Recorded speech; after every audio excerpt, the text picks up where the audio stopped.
Hi everyone, myself Sabiha Sultana. Welcome back to my channel. In the previous video, we have went through the whole syllabus of 10th standard social science.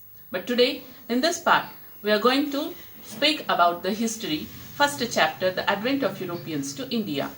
So in this part of the history, we come across with the trade relationship with India and other European countries, and finding the new sea route to India, and which are all the countries came to India for the purpose of trade, and how they were able to settle down in India and occupy our country. Among all of them, the English, the Britishers, they were able to rule our country for around 200 years. So all these things we come across in this chapter. So let's get started with this.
Portuguese were the first to re-establish the trade between India and Europe, and they gained monopoly of trade and enjoyed it around 100 years. Francisco de Almeida arrived to India as Portuguese viceroy.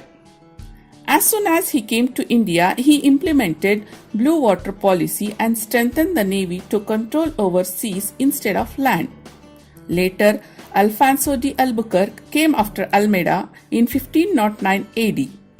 As he is considered as a real founder of Portugal power in India, as he defeated the Sultan of Bijapur and won Goa in 1510 AD.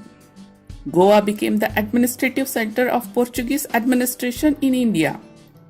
Portuguese were the first to arrive to India and were last to leave India. Their power started declining with the arrival of English and French in India. Now we come with the establishment of Dutch. The next country to arrive India is Dutch. They are from Holland or Netherlands.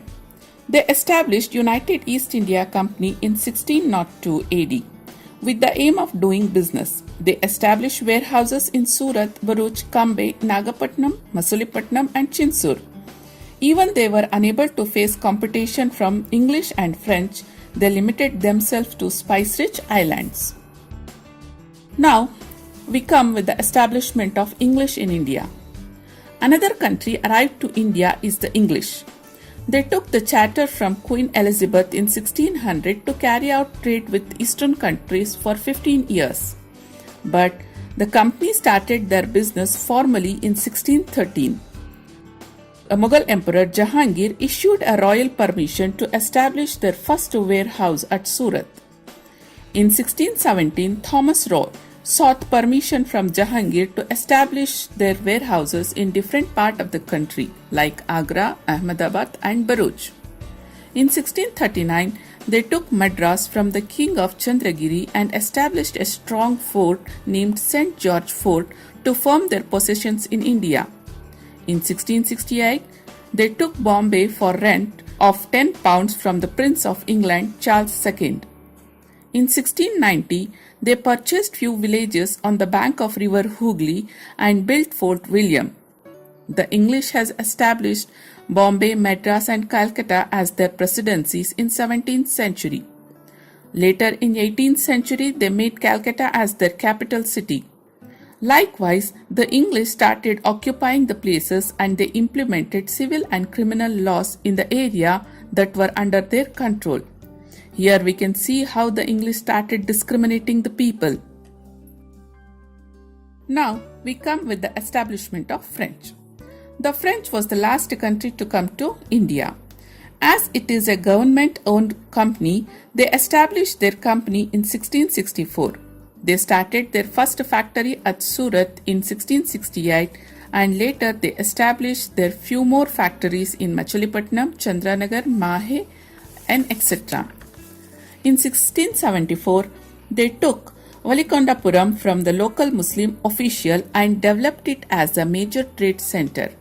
That center is in Puducherry or Pondicherry as we are familiar with this place. Dupleix arrived Pondicherry as the Governor General of French. He was very ambitious with the ambition of establishing French power in South India and thus it led to Carnatic wars with English. Till here, we came with the introduction of all the European countries who arrived to India for trade and only the English were able to rule our country, though the French was also one of the most powerful European countries. Now, let's know about the competition between English and French. So these two countries were having the conflict between themselves in their home country even before coming to India. The other countries like Portuguese and Dutch, they withdrew from India in 18th century as they cannot compete with English and French. These two countries, that is English and French, started restoring their strength to establish their political supremacy in India. Meanwhile, the political instability arose in the region of Hyderabad and Carnatic. The English and the French make use of this situation. This led to Carnatic wars. In India, 3 Carnatic wars took place between English and French. Now, let's learn about the first Carnatic war, which took place in 1746 to 1748. As we all know, Dupleix was very ambitious to establish the French power in India. He invited one of his friends from Mauritius, La Bardunias, a French military leader, to invade Madras and capture it. This forced the helpless English to request for the help of Anwaruddin, the Nawab of Carnatic. The army sent by Anwaruddin failed to defeat the French.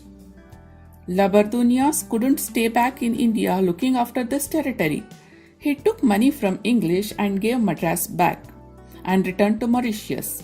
This enraged Dupleix and the attempt to take Madras was failed. Meanwhile, this war ended with the Treaty of Aix-la-Chapelle in Europe between English and French. With the same condition here in India, they have to end the war. So this is all about the first Carnatic war. There are 2 more Carnatic wars fought between English and French, and even the wars fought between English and Indian kings, which we will learn in the next video. Till then, stay tuned and keep learning. Thanks for watching. Stay home, stay safe.